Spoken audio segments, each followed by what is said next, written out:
Bleach Rebirth of Souls has been giving us some amazing gameplay, and with all the new information, we may have missed a few details. So I want to make sure I break down every awesome detail I've noticed. But first, run that shit back!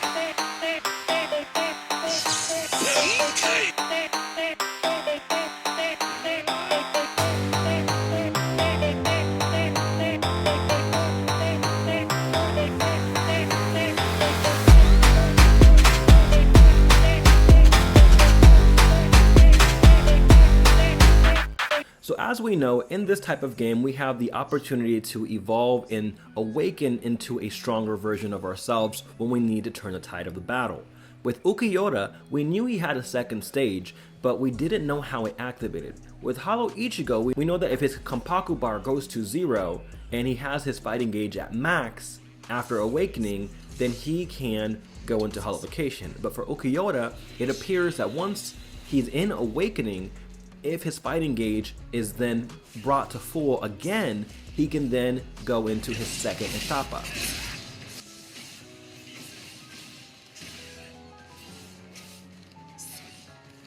It's those little details that they've put in here. If you haven't noticed, when he evolves and does his original awakening, just like in the anime and in the manga, he has spiritual pressure rain. I mean, and then on top of which, when you see it, it's still there after he's awakened for a little moment. I mean, it's just those little details that give me goosebumps. That's just chef's kiss. The way he fights, everything about this dynamic, they really nailed it. A character we've been long anticipating, Momo, we knew that she got her VA for the story mode. We knew that we were going to see her in story mode, but a lot of us are wondering, is she playable? I don't think there's any reason to doubt it. She's intrinsic to the story. She was the lieutenant that was betrayed the most and stabbed multiple times by multiple people. I really think she's going to be in here, guys. So I think they're just really kind of hinting at her. They got her new captain, Shinji, that was just announced, and now Momo. So I really think they're kind of just setting things up as usual for something that we haven't seen yet, but are going to see soon. During some of this gameplay, there is some wording down below that we have not read before. Some of it we are aware of, like the one we just saw was talking about awakenings and how they increase your power. As you can see here, Yoruichi awakened is so much stronger and faster. Although she is fighting Toshiro, who is also awakened, because she has the advantage of up close battle, she is dominating. Toshiro is much more like a keep away character. He excels in keeping his distance, mid-range combat, and projectiles, whereas Yoruichi, if she gets in close, that's her fight, that's her money. She's got you right there. And on top of which, Yoruichi is one of the only characters that is a 6 speed. Most characters do not have a speed of 6 in their stats.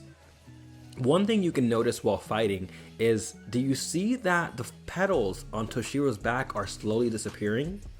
It's my theory that this is due to damage. You'll see in a moment that he's doing his soul reverse, and what that's doing is healing him. It's my understanding that while he's healing and his health is staying relatively the same or within the same proximity, his petals are not going to change, but the more damage he takes, the more his petals slowly fall off. It's an awesome attention to detail, because as he fights or as he exhausts himself in battle, it might just be a timing thing, but he tends to have his petals break slowly. And if you know, you know, but I mean, they didn't need to add that. They could have just had him with, all 12 petals the whole time. Them doing this is straight love for Bleach. Also, this is a good way of noticing just kind of how dynamics and fights go. This is a close range counter type character against a keep away mid-range fighter. Toshiro is at a disadvantage every time Yoruichi closes the distance. Some things that I've been noticing while in this match as well is the movement, as well as some attacks we have not noticed before or have not had a chance to see. So at the start of the match, you can see that Toshiro is moving very quickly. He basically gets right behind her in about 2 steps. That's actually really impressive, so you'll have to really consider each attack that you do, because even with one false step, you can give them the advantage. You can also see what the difference between a quick attack and a light attack. A light attack doesn't seem to have any sort of aura, whereas a heavy attack or triangle does seem to have some sort of glow to it when each attack. So you'll see the same thing with Ichigo, and you'll see the same thing with Byakya, and even Toshiro. You also can see his spiritual technique that he's doing. It has some good range. Also, that's his projectile. So that seems to be his free projectile he can do at any moment. It's a little bit slow, but it actually reminds me of Mayuri's Poison Ball, simply because it's kind of floating somewhat slow while he's doing it. I think it's going to be a good way to keep them away, since he is a keep away character. So he'll just throw it off and be able to figure out if he wants to back away or use that to engage.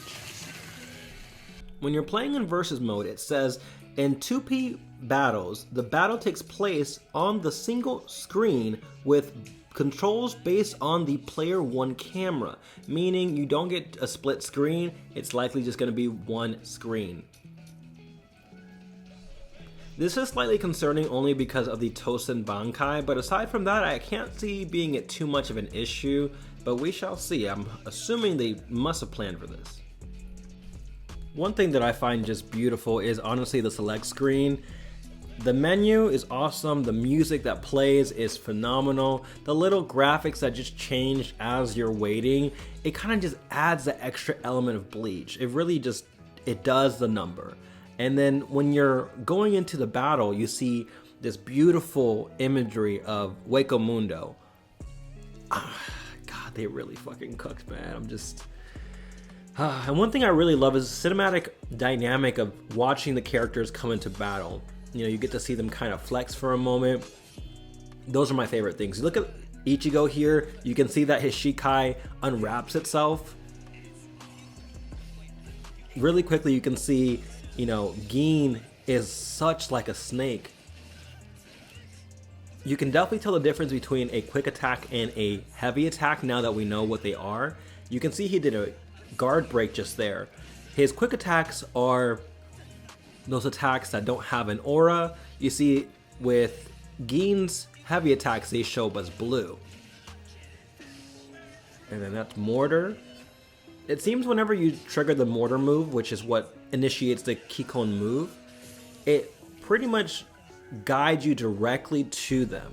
Now, one thing I did want to explain is in my Kikon video, I missed that you can also break their Kompaku if you are dealing damage to their Reishi. So if you're in the middle of doing a combo, you can extend that combo into a Kikon move. That is one extra condition you can use to break the Kompaku. Now right there, we just saw him do a perfect flash step. I talked about this in my reverse gauge video where I talked about holification. A perfect flash step is where you're able to dodge and do a little bit of damage by perfectly dodging an attack. Now the question is, do you get a buff from this? Is it just damage? That part we don't know, but we know that it can be done. Additionally, the clash is not automatic. Thank you guys for clarifying that. We did discover the clash is actually something you have to block. It actually does say it here. The text says, however, even if your spiritual powers are at its max, meaning your health, if you are careless and do not perform reverse guard, you will still be hit by the Kikon move. If you use the Kikon move without reducing the number of spirits, it will be blocked by a guard. In that case, a special effect like a sword fight will occur, meaning the clash. Even if you use a Kikon move without reducing the spirit's energy, it can be blocked by guarding. In that case, a special effect similar to a sword fight will occur. In online battles and other PvP matches, the fighting will likely always be tense. This is specifically what it's saying in the text.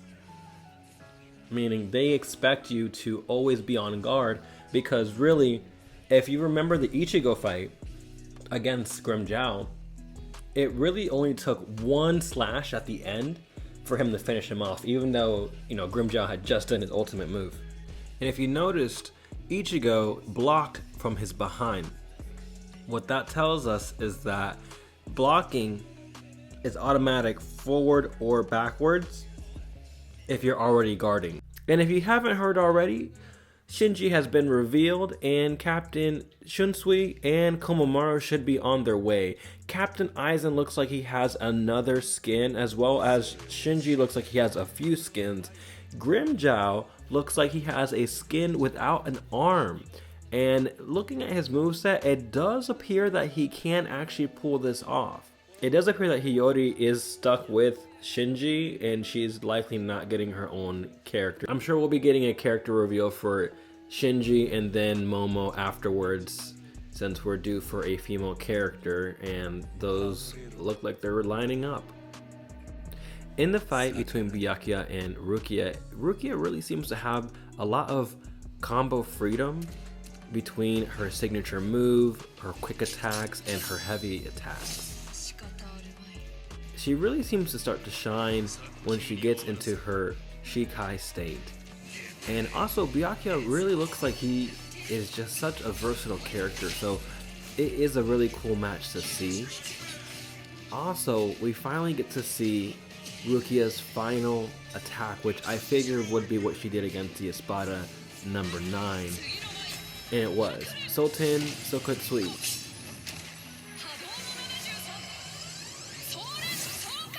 You can actually see that Byakya also does a Bakudo when he activates one of his Kikon moves. And we've seen this before, but it just is more emphasized in this camera angle.